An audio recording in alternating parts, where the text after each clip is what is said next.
As the United States of America evolved from a coalition of 13 states to the diverse nation of 50 states we know today, we can uncover the unsettling accounts of cowboys who unabashedly declared, "We did what needed to be done," referring to the gruesome things they did to the original settlers of this land, the Native Americans.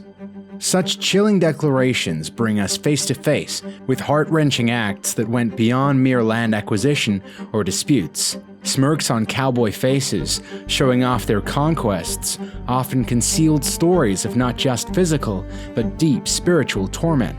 From sacred rivers poisoned to proud tribal leaders reduced to mere spectacles, the sheer cruelty inflicted on the Native Americans sends shivers down one's spine.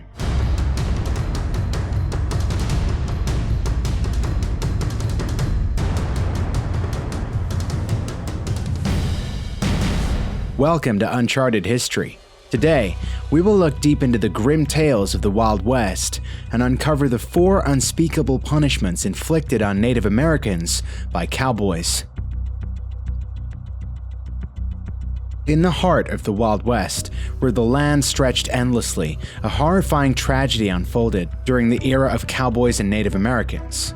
What was this tragedy, you ask? 2 words: poison rivers.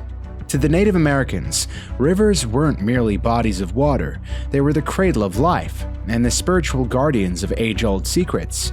However, as the threat from the cowboys loomed larger because of their relentless quest for dominance, these rivers became the target of a diabolical plan made by a few cunning cowboys. Why wage wars, they thought, when one could quietly extinguish life? So they introduced lethal poisons into these sacred rivers. The once crystalline waters transformed into silent carriers of death. Strong warriors, innocent children, wise elders, and nurturing women unknowingly consumed this deadly concoction until their throats began to burn, their lungs collapsed, and their hearts slowly ceased. Whispers spread among the tribe. "The spirits are angered," some said. "The cowboys have cursed us," others murmured. An anguished father, cradling his lifeless child, cried out, "The rivers, our protectors, have become our doom." Yet, this was only one of the 4 unspeakable punishments that cowboys inflicted upon the Native Americans. In the Wild West, where the nights echoed with gunfire, another sinister act was silently taking place. The native leaders who once freely roamed the plains now found themselves the targets of cowboys who wanted more than just land or gold. They wanted power, and what better way to show it than to break the spirit of those they saw as their rivals? Take Tall Eagle, for instance, a strong warrior known and respected by many. Instead of facing an enemy in battle, he was captured and met a crueler fate. Cowboys chained him and paraded him through towns. Everywhere he went, people pointed, laughed, and even spat on him. Kids, not knowing the full story, copied his chained walk, making his pain even worse. From a respected warrior, Tall Eagle was reduced to a joke. There was a woman in one of those towns, someone who had heard tales of Tall Eagle's bravery. She watched him and whispered to those around her, "They think they've chained just a man, but in reality, they've tied down a hero." And it wasn't only warriors like Tall Eagle who went through this. Old men, healers, young fighters, and even children faced this kind of public shame. Families were split up and sent to different towns, their calls to each other drowned out by the noise. But at night, when the towns were quiet, these chained leaders, warriors, and families would look at the stars, hoping and praying. They believed that one day they'd be free again. Even though their hands were tied, their hearts and hopes soared high. The West, with its uncharted terrains and untamed spirits, was not just a land of physical confrontations. The shadows of the cowboy-era cloak tales are far more sinister than open shootouts. Among the darkest tactics employed by the cowboys, aiming for dominance against Native Americans, was a weapon not of steel, but of disease. A silent killer, one that crept unseen, unheard, yet deadly in its wake. Biological warfare. For generations, Native Americans had lived in harmony with the land, understanding its rhythms and respecting its boundaries. However, their immune systems, untouched by old-world diseases, were naive to the deadly pathogens that Europeans had long been exposed to. and this vulnerability, once discovered, became a weapon in the hands of those who wished to conquer. It started innocently enough.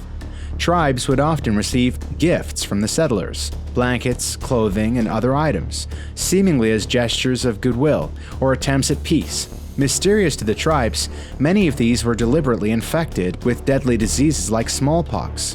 White Hawk, a young brave of the Lakota Sioux tribe, was one such unsuspecting recipient. Excitedly, he draped a gifted blanket around his shoulders, believing it to be a symbol of newfound friendship. Days later, he was racked with fever, his once vibrant skin erupting in painful pustules. His mother, watching her son wither away, tried every remedy she knew. Yet, despite her desperate prayers and pleas, White Hawk succumbed to the disease, leaving behind a bereaved family and a tribe in shock. Elders whispered of dark magic, while medicine men tried in vain to combat this unseen enemy. "Why does the spirit of the white man's gift turn against us?" a grieving father once said, his voice echoing the confusion and betrayal of his people. The cowboys' and settlers' use of disease as a weapon was not only an act of war, but a demonstration of a chilling indifference to life. It's one thing to face an enemy on the battlefield, but another entirely to wage war on an entire population, young, old, warrior, and civilian alike. The deliberate spread of disease was not just warfare. It was a heart-wrenching act of cruelty that robbed tribes of their culture, history, and wisdom. The echoing drums of tribal dances were replaced with the haunting stillness of death. Sacred native dances, rich in spiritual significance, were twisted into instruments of humiliation by the cowboys, making it yet another unspeakable punishment given to the Native Americans. The Native Americans, revered for their deeply spiritual and sacred ceremonies, were coerced into performing them, not in honor, but in humiliation. One particular practice was the perverse parody of sacred dances. Native dances weren't mere performances, they were intricate stories, prayers, and celebrations, every movement resonating with deep spiritual significance. But in the twisted world of conquest, they were weaponized against their very creators.